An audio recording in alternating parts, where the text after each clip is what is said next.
राहुल सांकृत्यायन जी की पुस्तक दिमागी गुलामी में आज हम जिस विषय को लेंगे वह किसी भी राष्ट्र के उन्नति के लिए सबसे महत्वपूर्ण विषय हो सकता है।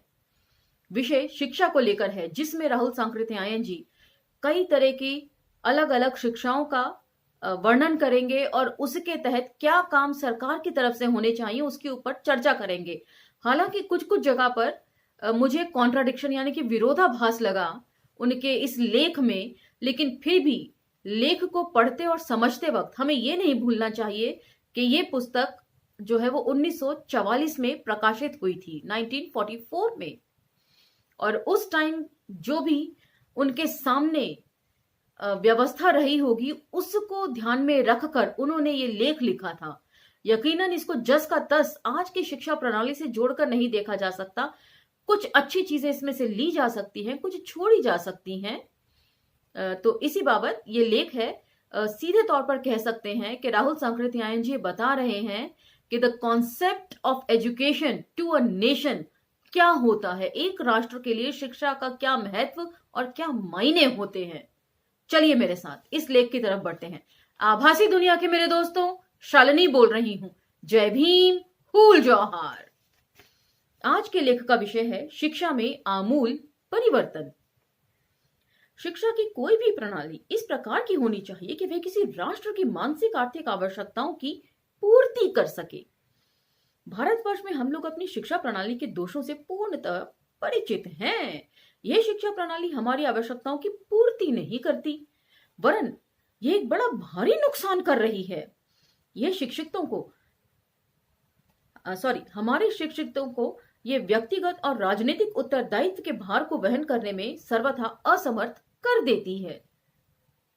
मेरे कहने का तात्पर्य यह नहीं है कि हमारे स्कूलों और विश्वविद्यालयों की शिक्षा एकदम व्यर्थ है। विज्ञान, इतिहास और साहित्य जो कि हमारे शिक्षालयों में पढ़ाए जाते हैं वे सब किसी भी सभ्य राष्ट्र के लिए आवश्यक हैं।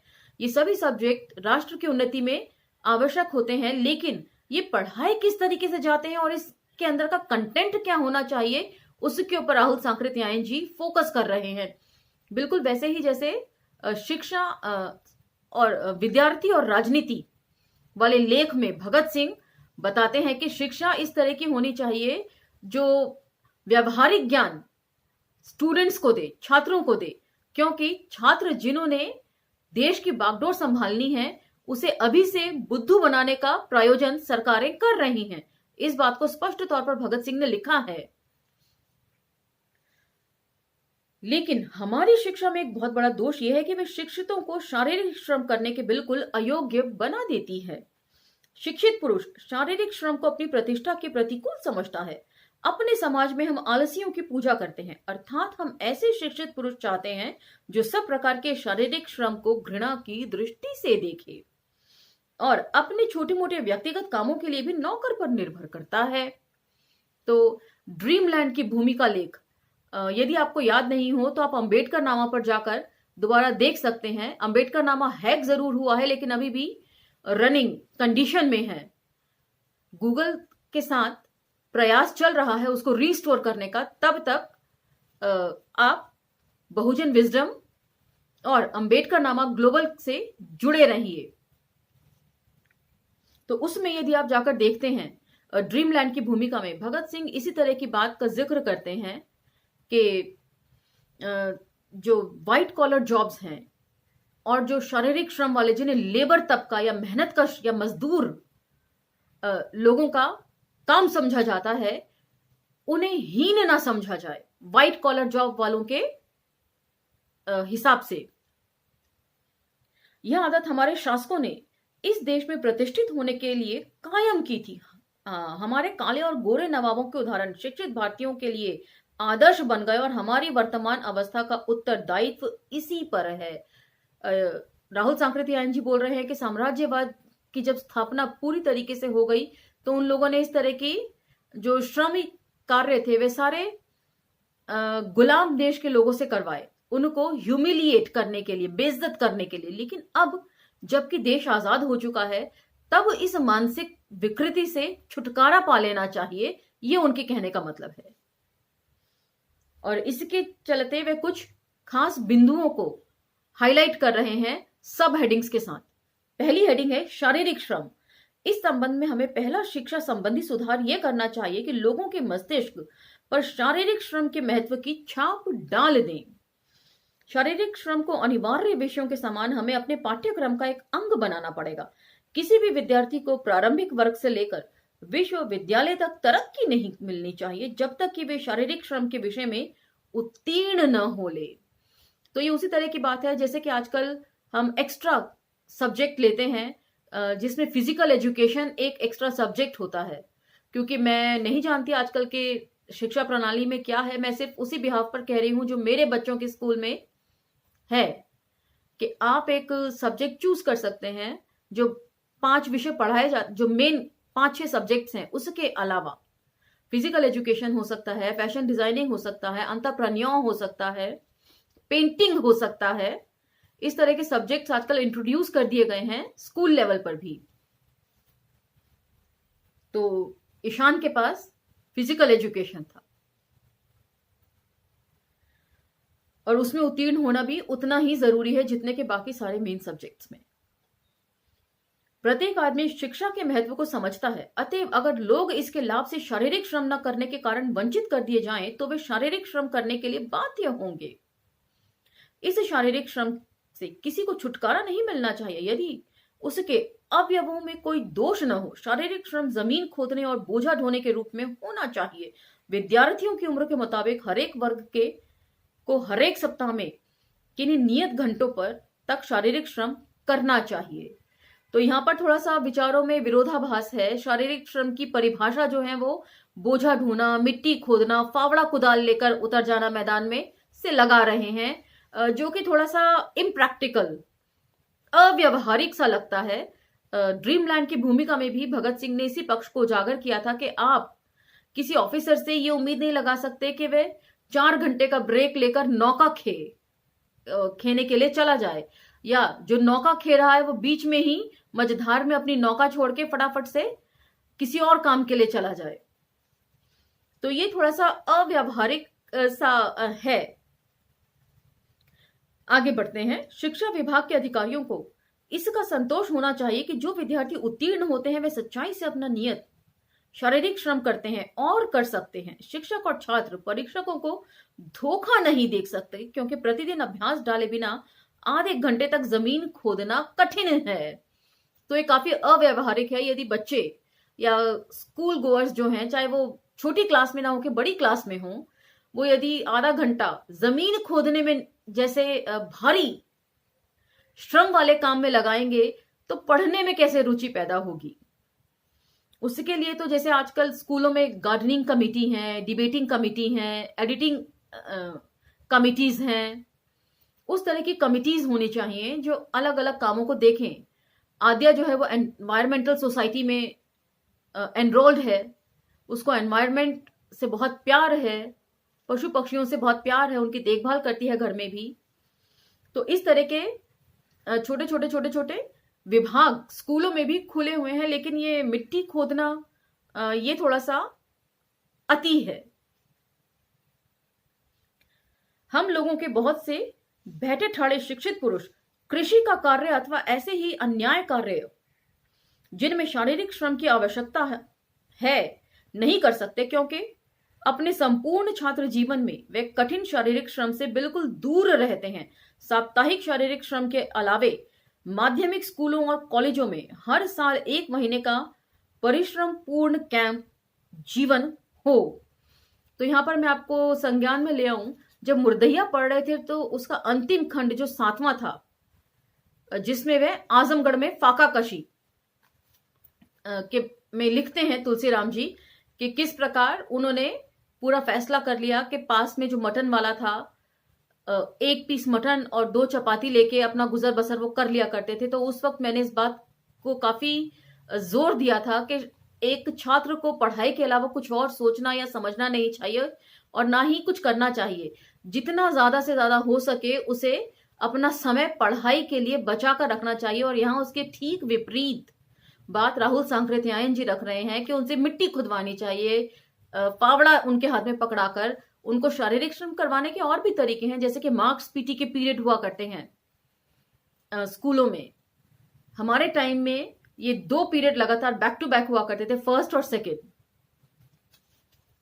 तो अब का क्या सिस्टम है ये मैं नहीं जानती, लेकिन मैं अपने टाइम के हिसाब से इसको कंपैरिजन कर पा रही हूं। थोड़ा ये अव्यवहारिक मुझे ज्यादा लग रहा है।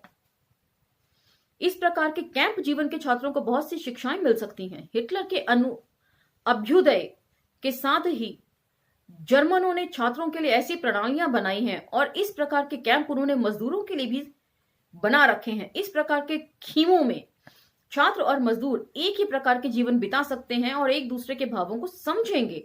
निस्संदेह ये सब खर्च सरकार ही वहन करती है और वह इस श्रम को सड़क बनाने अथवा दूसरे प्रकार के सर्वसाधारण के उपयोगी कामों में लगाती है। इस देश में सभी वही बातें की जा सकती हैं। हम लोगों के पास सड़कें अच्छी नहीं है और हमें नहरें और बांधों की आवश्यकता है। अगर हम लोग जर्मन प्रणाली का अनुसरण करें तो हम लोग बहुत आसानी से कैंप जीवन के खर्च का प्रबंध कर सकेंगे और इस शारीरिक श्रम का बहुत से कामों में उपयोग कर सकेंगे। तो अगेन मैं इसे इम्प्रैक्टिकल यानी कि अव्यावहारिक ही कहूंगी कि छात्रों और बाकी मजदूरों को, कृषकों को एक साथ आप कैंप में रखें और उन्हें शारीरिक श्रम की ट्रेनिंग दें, विच इज क्वाइट इम्प्रैक्टिकल। इसका मतलब उनके पढ़ाई लिखाई खेलकूद हर समय में से कटौती करनी पड़ेगी। उसके बाद जाहिर है वो थकेंगे भी और थकावट उतारने के लिए उन्हें आराम की भी जरूरत होगी। यदि इतना सब कुछ वे करेंगे तो फिर पढ़ाई कब करेंगे। और जर्मनी की जो हालत हुई वो हम सब जानते भी हैं द्वितीय विश्व युद्ध के बाद। राष्ट्रवाद कितना कोरा था। राष्ट्रवाद के नाम पे ये सब कुछ करवा तो लिया हिटलर ने, लेकिन उसका अंजाम क्या हुआ ये जानना ज्यादा जरूरी है। कृषि शिक्षा अब नेक्स्ट हेडिंग है। वे कृषि की बात उठा रहे हैं। देखते हैं। हम लोग इस बात को जानते हैं कि खेती की अवस्था इस देश में बिल्कुल प्रारंभिक है। हम लोगों के पास कुछ कृषि कॉलेज हैं जिनमें कृषि विद्या का अध्ययन होता है, लेकिन अभी तक हमने अपनी कृषि में कोई वैज्ञानिक सुधार नहीं किया। हम इसके लिए कृषकों की रूढ़ियों को दोष देते हैं। बेशक कृषक रूढ़ी प्रेमी हैं, किंतु ऐसे रूढ़ी प्रेमी कृषक हर देश में पाए जाते हैं। किंतु साधारण समझ का किसान भी अपने आर्थिक लाभ को अवश्य समझ सकता है। हमें उत्तर बिहार की ईख की खेती का अनुभव है और यह अनुभव चीनी के कारखानों के स्थापित होने के समय से विशेष रूप में मिलता है। तो ये क्या संदर्भ है ये मैं ज्यादा जांच पड़ताल मैंने इसके ऊपर नहीं की है। 4-5 वर्षों के बीच किसानों ने पुरानी फसलों को छोड़कर ईख बोना शुरू कर दिया। हमारा पूसा कॉलेज नई जांचों में सहायक हो सकता है, लेकिन कृषि कॉलेजों में कृषि कर्म करने में जो भारी खर्च पड़ता है वह इतना अधिक है कि उसे हम व्यवहार में नहीं ला सकते हैं। सच बात तो यह है कि यूरोप और अमेरिका में जो प्रणालियां प्रचलित हैं उसको हम अपने देश में व्यवहार में नहीं ला सकते, क्योंकि हमारे किसानों के पास ना तो उतनी जमीन है न उतना मूलधन है। अतः हमें आधुनिक कृषि शिक्षा कृषि स्कूल से प्राप्त करना बहुत उचित होगा। कृषि कॉलेज में प्रवेश पाने के लिए हमारे यहाँ विद्यार्थियों को कम से कम एंट्रेंस पास होना चाहिए। इसका नतीजा यह होता है कि जो कोई कृषि कॉलेज से भी शिक्षा प्राप्त करता है नौकरी के पीछे ही वे परेशान रहता है। कि मतलब इतना भारी खर्च करके कृषि स्कूल खोले गए हैं, कृषकों को उसमें एजुकेट किया जाता है और जैसे ही वे एजुकेट हो जाते हैं उनकी सबसे पहली चिंता होती है कि कहीं नौकरी पाले, बजाय इसके कि खेती की उन्नति कैसे हो उसमें अपनी शिक्षा को लगाएं।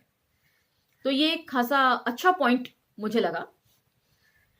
ऐसा कोई प्रबंध नहीं है कि थोड़े ही दिनों में किसानों को कुछ उपयोगी बातें बता दी जाएं और इन सीखने वालों को जहां तक हो सके कम ही शिक्षा प्राप्त प्रवेश पाने की कैद रखी जाए और प्राइमरी शिक्षा का प्रबंध इस प्रकार किया जाए कि 6 वर्ष का पाठ्यक्रम समाप्त करके छात्र कृषि स्कूल में भर्ती हो सकें। तो ये थोड़ी सी अजीब बात है, क्योंकि कृषि जो है वो इतना छोटा सब्जेक्ट नहीं होता है, बहुत इसमें फैलाव है, बहुत तरह के बीजों की किस्में हैं और खरपतवार कैसे हटाना चाहिए उसके लिए बहुत सी दवाइयां हो सकती हैं, कीटनाशक दवाइयां भी हो सकती हैं और इतनी जल्दी उसके लिए भी भरपूर पढ़ाई की जरूरत हो सकती है। और यहाँ पर राहुल सांकृत्यायन जी कह रहे हैं कि कम पढ़े लिखे भी एडमिशन ले सकें कृषि स्कूलों में, ऐसा प्रोविजन करना चाहिए, विच इज क्वाइट इम्प्रैक्टिकल। इस प्रणाली में नवीनता लाते हुए हमको खर्च पर भी ध्यान देना चाहिए। अगर इसका खर्च बहुत ज्यादा होगा तो इससे कृषक आकर्षित कदापि ना होंगे। मैं कृषि संबंधी सिद्धांतों की शिक्षा की निंदा नहीं करता, लेकिन व्यावहारिक शिक्षा की आवश्यकता बहुत बड़ी है। इस अभिप्राय से हम लोगों को हर एक जिले में एक कृषि स्कूल चाहिए, जिसमें 4 वर्ष का पाठ्यक्रम रहे और नियमित छात्रों के अतिरिक्त थोड़े समय के लिए विशेष विषयों का पाठ्यक्रम सर्वसाधारण कृषकों के लिए भी रहे। नवीन प्रणालियों का अन्वेषण इस शिक्षा का प्रधान भाग होना चाहिए। यह शिक्षा तब तक उपयोगी न होगी जब तक सस्ती कृषि न हो, कलें, खाद और चुने हुए बीज हमें आसानी से न मिल सकें। सस्ती कलें तैयार करने के लिए कुछ देशी कारखाने संस्थापित होने चाहिए कि मजदूरों के साथ मजदूर कह रही हूं, कृषकों के साथ किस तरह का कोऑपरेशन सरकार का होना चाहिए, उसके ऊपर वे बात कर रहे हैं। तो आज का विषय हम यहीं तक लेंगे। लेख जो है वो खासा लंबा है, एक एपिसोड में पूरा नहीं होगा, क्योंकि अलग अलग तरीके के शिक्षा प्रणालियों का जिक्र यहां पर किया है, अलग अलग पेशों से जुड़े हुए, कि स्कूल कॉलेज कैसे होने चाहिए, यूनिवर्सिटीज में किस तरह का माहौल होना चाहिए, और उद्योग धंधे किस तरीके से होने चाहिए, और पिछड़ी जातियों के लिए किस प्रकार की शिक्षा होनी चाहिए। इन सब का अलग अलग टॉपिक के तहत, सब टॉपिक्स के तहत वे वर्णन कर रहे हैं। तो इसे हम अगले एपिसोड में पूरा करेंगे। तब तक आज्ञा दीजिए, और जब तक अंबेडकर नामा रीस्टोर नहीं होता तब तक हमसे अंबेडकर नामा ग्लोबल और बहुजन विजडम पर जुड़े रहिए। धन्यवाद।